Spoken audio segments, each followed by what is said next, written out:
I funded an extravagant European vacation for my parents, but they chose to bring my sister along instead.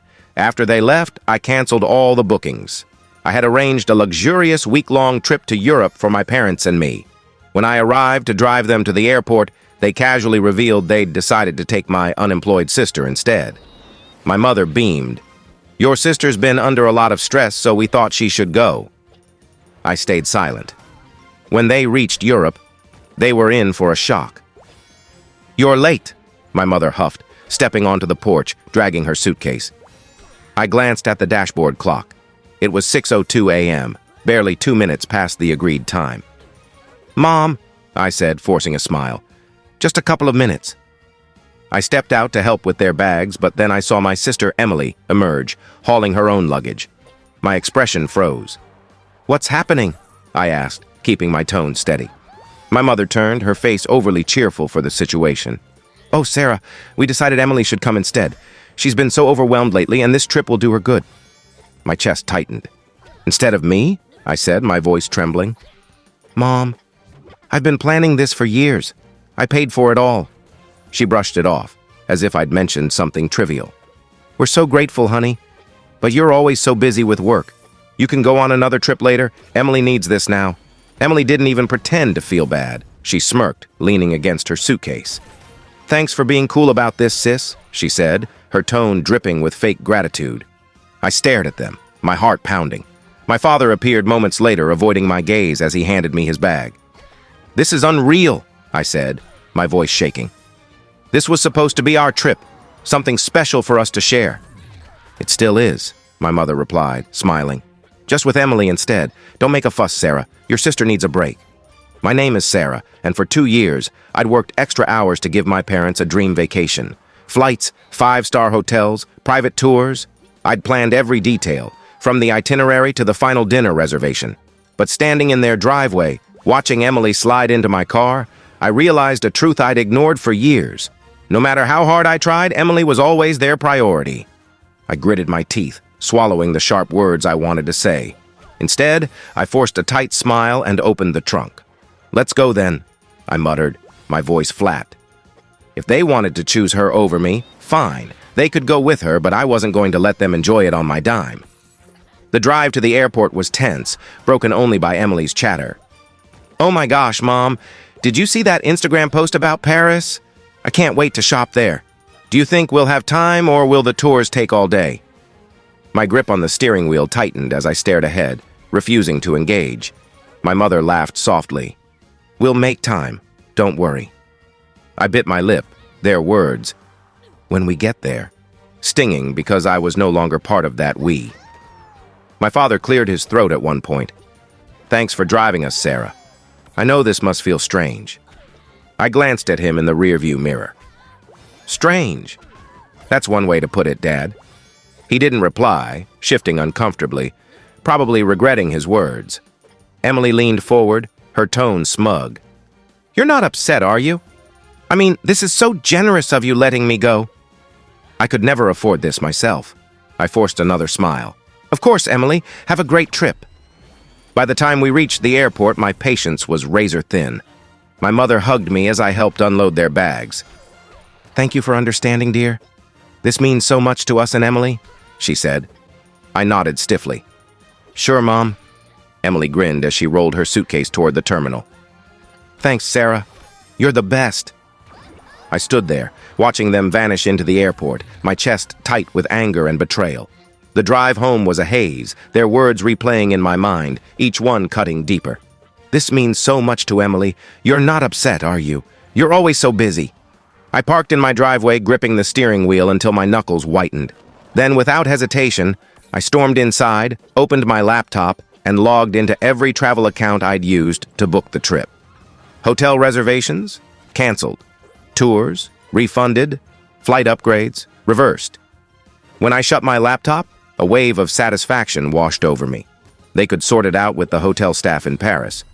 I was done being their pushover.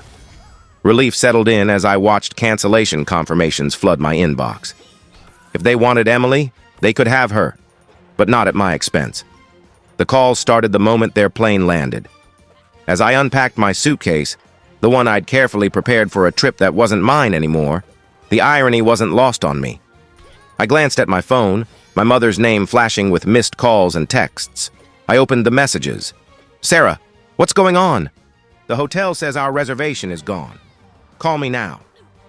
"This isn't funny, Sarah. Fix this immediately." I laughed bitterly. Did they really think I'd swoop in and save them after what they'd done? Another call came from Emily, and I let it go to voicemail. "Sarah, this is so childish," she said, her voice thick with entitlement. "We're stuck because of you. Call the hotel and sort it out." I deleted the message halfway through and shook my head. I'd been their problem solver for years, cleaning up their messes, but not anymore. Eventually, I answered a call to stop the barrage. My mother's voice hit me like a wave of fury. "Sarah, what have you done? The hotel says the reservation was canceled and none of the tours are booked." I let her rant before responding calmly. "I canceled them." After a stunned pause, she shouted, "Why would you do that?" "Oh, I don't know," I replied, sarcasm creeping in. "Maybe because you decided to take Emily on my trip. You're lucky I even drove you to the airport." "We thought you'd be okay with it," she snapped. "Okay with what?" I shot back, my voice rising. "That my years of saving and planning didn't matter because Emily needed a break?" "Guess what, Mom? I'm not okay with it, and I'm done." I hung up before she could respond, turned off my phone, and tossed it onto the couch. The silence that followed was liberating, like I could finally breathe. The peace lasted a day. By the next morning, my phone was buzzing again with calls and texts, which I ignored at first. I spent the day tidying my house and catching up on work, but curiosity got the better of me. I opened my phone to a flood of messages. From my mother. "Sarah, this is too much. Your sister is crying, your father is upset, and we can't get into any of the hotels." From Emily. "You're being ridiculous. I don't get why you're making this such a big deal. Just fix it." From my father. "We need to talk. This isn't right." I set the phone down, shaking my head. For years, I'd been the one to make sure everyone was happy, and now that I'd stepped back, they were lost. I poured myself a cup of tea and sat at the kitchen table, letting the anger simmer. How dare they expect me to fix their mess? How dare they act like I was the one in the wrong? Another call came, and I answered. "Sarah," my mother said, her voice sharp, "this isn't funny. We're stranded. Do you know how humiliating this is?" I sipped my tea slowly. Humiliating? Try saving for years, planning every detail, then being told you're not even going on the trip you paid for. "Stop being so dramatic," she snapped. "Emily needed this more than you." "And now she can figure it out," I said firmly. "You made your choice, Mom. You wanted Emily, so deal with it. Don't expect me to bankroll her vacation." "We're family," she pleaded. "We don't do this to each other." I laughed bitterly. "Funny, I was thinking the same thing." Emily's voice cut through in the background, whining.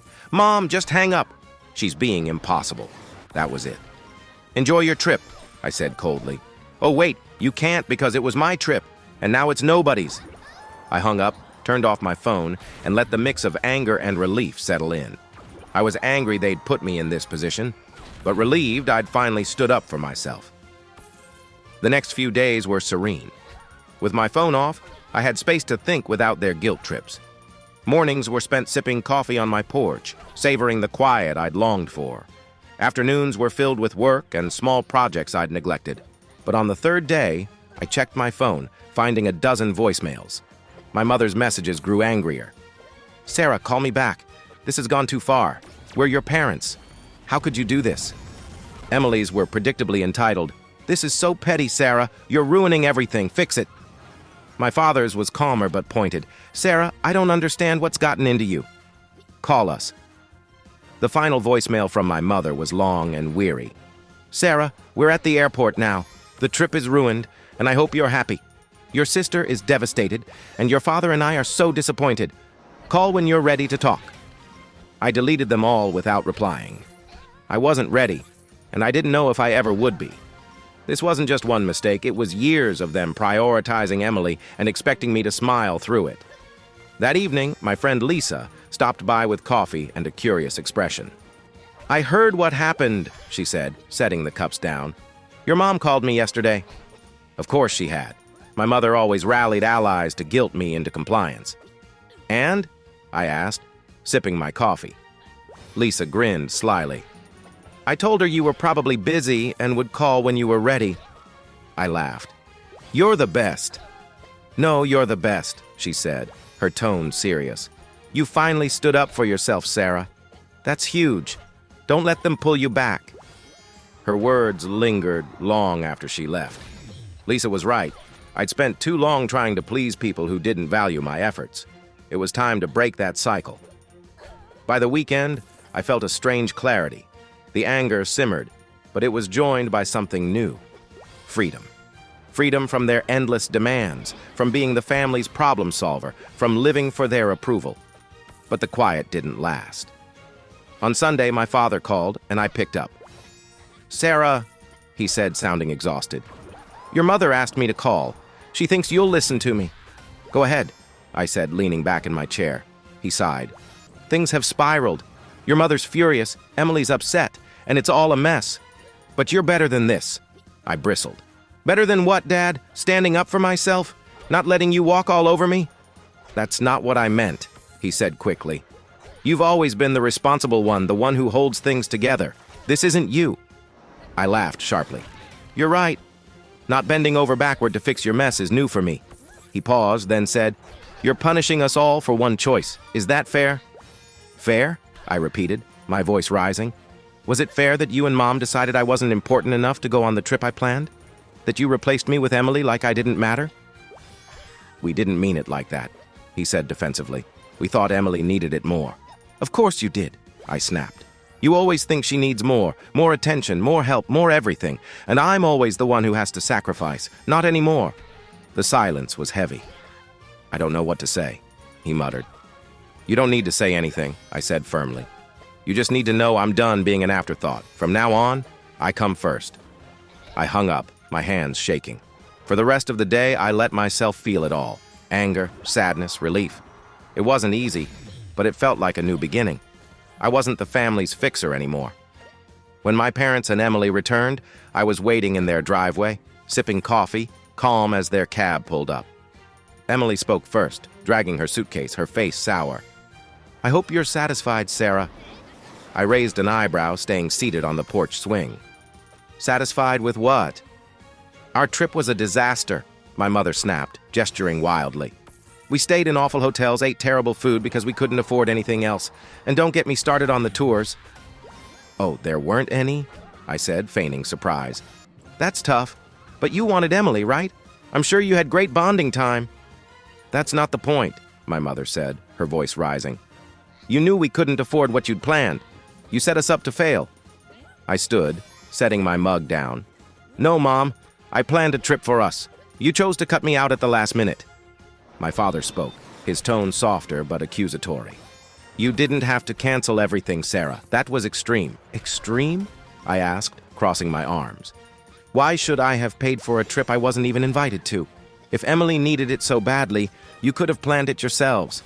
Be glad I didn't cancel your return flight. Emily rolled her eyes. You're so dramatic. It's just money, Sarah. And you're so entitled, I shot back. Do you know how much work went into that trip? Or do you just think things magically happen for you? They stood there, stunned. I've spent years being the responsible one, I said, my voice steady. The one who plans, fixes, makes everything work. And you've taken it for granted. That's done. You didn't want me on the trip? Fine. But you don't get to enjoy my hard work without me. I grabbed my bag and turned to leave. I'm glad you're back safe, I said. But don't expect things to go back to normal. I'm done. Their voices, angry, guilty, followed me, but I didn't look back. The drive home felt oddly peaceful. For years, every visit to their house left me drained, but now I felt lighter. I'd said what I'd bottled up for too long, and I didn't care about their reaction. The next day, Lisa called. How'd it go? She asked. I laughed. Exactly as you'd expect. They're mad, Emily's sulking, and Mom's probably trying to guilt me into fixing things. Lisa snorted. Let her try. You've got a spine now, and I'm here to keep it strong. Thanks, Lisa, I said, grateful for her support. You've been my rock. Anytime, she said warmly. So what's next now that you're not the family's fixer? The question had been on my mind since the confrontation. What was next? For so long, I'd poured my energy into pleasing my family, but now the possibilities felt endless and a little daunting. I'm not sure, I admitted, but I get to decide. Not them, just me. Sounds like the start of something great, Lisa said, smiling through the phone. Over the next few weeks, I made small but meaningful changes. I redecorated my living room, replacing my parents' old furniture with pieces that felt like me. I spent weekends exploring local spots, cafes, parks, things I'd always wanted to try but never prioritized. I started journaling, writing my thoughts without worrying about others' opinions. Each step felt like reclaiming a piece of myself. One evening, I opened the spreadsheet I'd used to plan the trip. The canceled bookings stared back, but instead of regret, I felt resolve. That money was meant for a special experience, and I wasn't going to waste it. I opened a new tab and searched for solo travel destinations. A few weeks later, I booked a solo trip to Spain. It wasn't the same plan I'd made for them. It was better because it was for me. I'd never traveled alone, but stepping into the vibrant streets of Barcelona, I knew I'd made the right choice. I wandered through markets, admired ancient architecture, and savored meals at cozy restaurants, all on my own terms. One afternoon, sitting in a plaza with a coffee in hand, I opened my journal. For years, my goals had revolved around making others happy. Now, I wrote for myself. Learn to paint. Start a side hustle.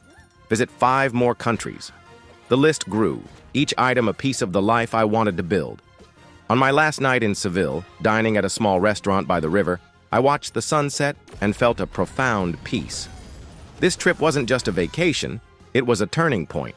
I'd spent so long chasing my family's approval, but here, thousands of miles away, I realized I didn't need it.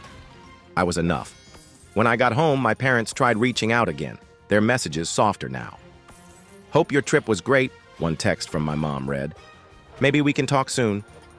I stared at it, then set my phone down. I wasn't ready, and that was okay.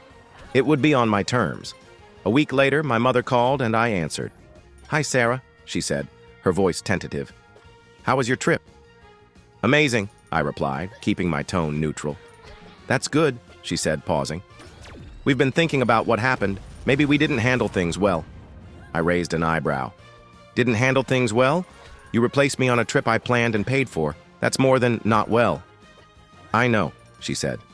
"Your dad and I didn't realize how much it hurt you." "And Emily?" I asked. "Does she feel bad, or is she still blaming me?"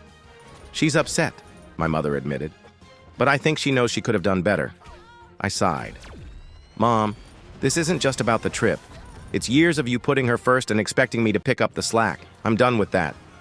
"I understand," she said after a pause. "We don't want to lose you. We'll try to do better." Her words hit me, but I wasn't swayed by guilt anymore. "I'm glad," I said, "but it'll take more than promises. I need to see real effort." "You will," she said. "We'll give you space, but I hope you'll let us back in someday." After the call, I felt a mix of relief and skepticism. They were finally acknowledging their actions, but I wasn't sure they'd change. That evening, in my journal, I realized it wasn't my job to fix them. Over the next few months, I kept my boundaries firm, replying to their messages when I felt like it, but not rushing to smooth things over. Instead, I focused on my life. I enrolled in a pottery class, joined a book club, and started planning another trip. Each choice felt like rediscovering myself. One evening, standing on my balcony watching the sunset, I realized how far I'd come. I wasn't the person who bent over backward for people who didn't value me. I was someone who knew her worth, set boundaries, and wasn't afraid to demand what she deserved. For the first time, I felt truly free. Thank you for watching my story. If you enjoyed it, please subscribe and press the bell icon